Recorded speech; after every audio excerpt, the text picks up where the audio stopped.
कल्की धाम में शिलान्यास पूजन होना है और अगर हम यहाँ की बात करें तो तमाम साधु संत अब आ चुके हैं। अब से कुछ ही घंटों बाद यानी कि कल 19 फरवरी को जब शिलान्यास होगा तब प्रधानमंत्री उसमें भाग लेंगे, मुख्यमंत्री भाग लेंगे। लेकिन अभी हम एक आपको दृश्य दिखाना चाहते हैं।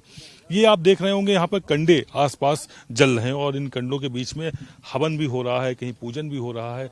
अगर हम उन महात्मा की बात करें तो वो कुछ हवन कर रहे हैं, काफी देर से हवन कर रहे हैं और ये बबूती लगाए हुए एक संत दिखाई दे रहे हैं। इसके अलावा हम कैमरा पर्सन से कहेंगे पीछे वहां पर एक कंडो सुलगा करके, कंडे जला करके माल्या का जाप करते हुए एक साधु नजर आ रहे हैं। और ये जो पूजा की विधि है, हम आप इसको समझने की कोशिश करते हैं। आखिरकार ये विधि क्या है, ये जल्दी देखने को आम जन को नहीं मिलती है। हमारे साथ में एक संत हैं, हम उन्हीं से समझते हैं।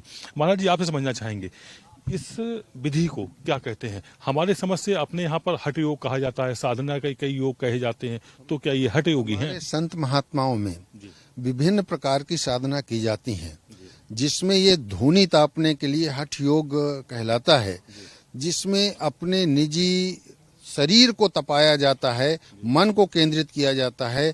अग्नि इतने भीषण गर्मी में भी ये धूनी तापी जाती है और धूनी को ताप करके उसके बीच में बैठ करके हवन करेंगे, जाप करेंगे और नाना प्रकार के जो कठिन से कठिन तपस्वी पुरुष हैं, माला के द्वारा, अग्नि के द्वारा, स्नान के द्वारा, विभूति के द्वारा, चंदन के द्वारा ये विविध प्रकार की जो है ना साधनाएं करते हैं, जिनमें ये अग्नि धूनी की जो साधना है वो सबसे कठिन तपस्या होती है। कि गर्मी के महीने में अब ये पूरी गर्मी भर इसी प्रकार से अग्नि तापेंगे, दोपहर में होगी। तो ये इस तरह की हठ योग करके ये क्या किस तरह से इंद्रियों को बस में करने का काम, जहां तक मैं समझ पा रहा हूं कि इंद्रियों को जब आप बस में करेंगे तब आप ध्यान में जा पाएंगे, तब आपका मन एकाग्र हो पाएगा, तब आप ध्यान में जाकर के उस स्थिति में पा पाएंगे जब आप परमात्मा को पाने की कोशिश करेंगे, जिसको हम तपस्या कहते हैं। माने तप करके अपने आप को इतना हम संसार से विरक्त कर लेते हैं कि हम पूरी तरीके से उसमें हमारा तन और मन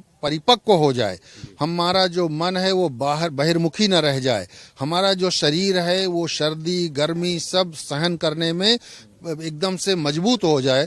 इसलिए इस प्रकार की कठोर तपस्या की जाती है कि हमको कोई विषम परिस्थिति आए, शीत लगे या गर्मी लगे, हर परिस्थिति में हम अपने तपस्या में, भजन में, ध्यान में तल्लीन रहें। इसलिए ये कसौटी के साथ में अपने शरीर को, तन को और मन को दोनों को जो है ये तपस्या में खड़ा किया जाता है या तपाया जाता है।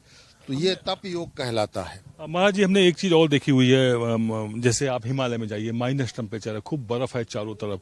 वहां हमने देखा कि इसी तरह से बिना कपड़ों के लंगोट लगाए हुए संत वहां भी दिख जाते हैं। यहाँ पर गर्मी बहुत है तो ये कंडा जला करके यानी टेम्परेचर को और बढ़ा लेते हैं। तो इसमें कितना समय लगता है, मैं ये समझना चाहूंगा। सामान्य तौर पे लोगों को सुविधा भोगी होने की आदत पड़ जाती है। सामान्य से थोड़ा सा अधिक टेम्परेचर हुआ तो उनको कूलर चाहिए, एसी चाहिए, पंखा चाहिए, और सामान्य से थोड़ा भी ज़्यादा ठंडी हुई तो वो तमाम प्रकार के जो है ब्लोअर, हीटर, गर्म पानी और इसकी जर्किन, इसका सब प्रबंध करने लगते हैं। उनका शरीर कवर्ड रहते रहते इतना वीक हो जाता है कि वो किसी भी प्रकार की सहन शक्ति को सहने के काबिल नहीं रहता है। ये संत महात्मा जो विचरण करते रहते हैं, वो जिस शीत क्षेत्र में जो रहते हैं, ठंडे क्षेत्रों में वो अपने आप को निर्वस्त्र रहकर लंगोटी में, कौपीन में रहकर, ठंडे पानी में स्नान करके वो शरीर को बहुत ज़्यादा अपने मजबूत कर लेते हैं। और इसी प्रकार से जो गर्म क्षेत्रों में महात्मा रहते हैं वो अग्नि से तपा करके अपने शरीर को पूरी तरीके से इतना मजबूत कर लेते हैं कि बाहरी वातावरण का उनके शरीर में कोई प्रभाव नहीं पड़ता है। तो ये जो सामान्य से हट करके प्रक्रिया है शरीर को तपाने की, मन को स्थिर रखने की, तो ये साधना के अंतर्गत आता है, तपस्या के अंतर्गत आता है। सामान्य व्यक्ति के जीवन में और तपस्वी के जीवन में यही अंतर है कि वो अपने शरीर को तपाते हैं, सामान्य व्यक्ति शरीर को जो है सुकुमार बनाता है। तो ये एक संतों की अलग विधा हमने आपको दिखाई, जिसमें ये अपने आप को नियंत्रित करने, अपने शरीर को मजबूत करने के लिए एक हठ योग कर रहे हैं और इस हठ योग के द्वारा ये अपनी इंद्रियों को भी बस में करने का काम करते हैं। कैमरा पर्सन पवन शर्मा के साथ आदित्य द्विवेदी, कल्की धाम, संभल।